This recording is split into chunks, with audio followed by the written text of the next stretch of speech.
జిల్లాల పునర్వ్యవస్థీకరణ ఇది మీరు ఖచ్చితంగా అందరు వినాల్సిన అంశం. ఇది చాలా ముఖ్యమైన అంశం.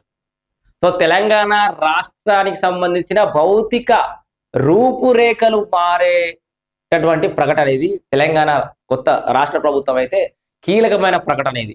ఏంది భౌతిక రూపురేఖలు మారడం ఏంద్రాబాయ్ అనుకోకురి. ఇప్పుడు తెలంగాణ రాష్ట్రం ఏర్పడ్డది.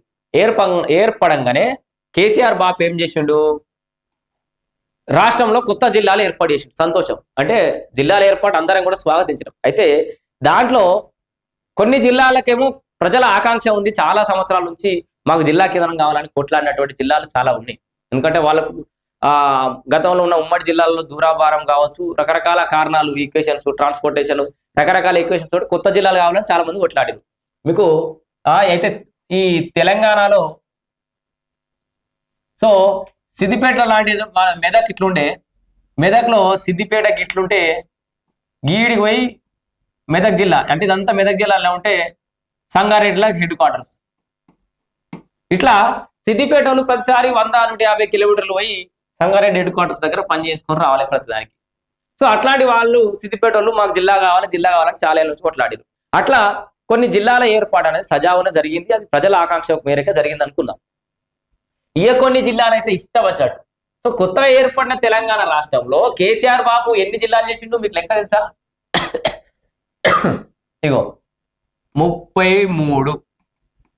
సో 33 జిల్లాలు ఎందుకు చేసిండు చాలా మంది తెలియదు. అప్పట్లో డిస్కషన్ అయింది కానీ మళ్ళీ మర్చిపోయారు. అశాస్త్రీయంగా ఆయనకున్నటువంటి గుడ్డి నమ్మకంతో 33 జిల్లాలని చేసిండు తెలంగాణ రాష్ట్రంలో. ఇప్పుడు దీనికి సంబంధం ఉంది. జిల్లాలు మండలాల పునర్వ్యవస్థీకరణ అంటే అదే. మంచిగా క్లియర్గా ఎందుకు చెప్తున్నాను. కొన్ని జిల్లాలు తగ్గే అవకాశం కూడా ఉండొచ్చు మేబీ. మరి తగ్గించే ధైర్యం సాహసం చేస్తుందా కాంగ్రెస్ సర్కార్, చేయదా తర్వాత విషయం. కానీ మరి తగ్గిస్తేనే మంచిదని చాలా మంది నేను నిన్న చేసిన వీడియో కూడా కామెంట్స్ పెడుతున్నారు. అన్న కరెక్ట్ చెప్పినావు తగ్గించాలని చెప్పేసి. కనీసం జిల్లాలు తగ్గించకపోయినా వాళ్ళు అశాస్త్రీయంగా కొన్ని ఒక నియోజకవర్గంలో 4 మండలాలు ఉంటే 4 మండలాలు 4 జిల్లాలకు పోయినాయి. అట్లా ఇష్టం వచ్చినట్టు అశాస్త్రీయంగా చేశారు. అయితే 33 ఏంటంటే 3+3 = 6 అన్నట్టు. ఇట్లా ఇదో లెక్క, కేసీఆర్ బాబు లెక్క. ఇది మీరు కన్ఫ్యూజ్ కాకూరి, గట్లెట్లా అవుతుంది అనుకోకూరి. అది గట్లనే అవుతుంది. మా ఊర్లో లెక్కలు గిట్లనే ఉంటాయి అనేది సినిమాలు ఉన్నట్టు 3+3 6. ఈ 6 ఎందుకంటే కేసీఆర్ బాబు లక్కీ నంబర్ 6. ఆయన కారు కూడా R6 ఉంటుంది. వాళ్ళు ఆఖరికి గప్పట్ల ఎంపీ ఎన్నికలలో పోటీ చేసినప్పుడు సారు కారు 16. అర్థమైందా? సారు కారు 16 అంటే 6 ప్రపంచం. ఇక లక్కీ నెంబర్. ఇట్లా నా లక్కీ నెంబర్ వచ్చే విధంగా తెలంగాణ రాష్ట్రాన్ని జిల్లాల్ని ముక్కలుగా చేసుకుంటే 33 జిల్లాలు చేస్తే, ఎందుకంటే 6 చేసే అవకాశం లేదు కదా, అప్పటికే ఎక్కువనే కాబట్టి 6 చేసే అవకాశం లేదు కాబట్టి 33 చేసిండు. 3+3 6 అయినాయి. ఇప్పుడు ఏమైంది, లక్కీ నెంబర్ 6 అయింది కాబట్టి ఇక తెలంగాణ రాష్ట్రంలోని 33 జిల్లాలుగా చేసుకుంటే ఇక 30-40 ఏళ్ళు 50 ఏళ్ళు ముఖ్యమంత్రి ఉంటా అనుకుంటూ ఏం కాలపడదు మరి పాపం. మొత్తం కింద మీద అయిపోయింది. సెంటిమెంట్ అయితే వర్కౌట్ కాదు. కానీ ఇట్లా అశాస్త్రీయంగా ఇష్టం వచ్చినట్టుగా జిల్లాలు ఏర్పాటు చేసారు. ఇప్పుడు ఇక్కడ చేర్యాలు ఉంటుంది.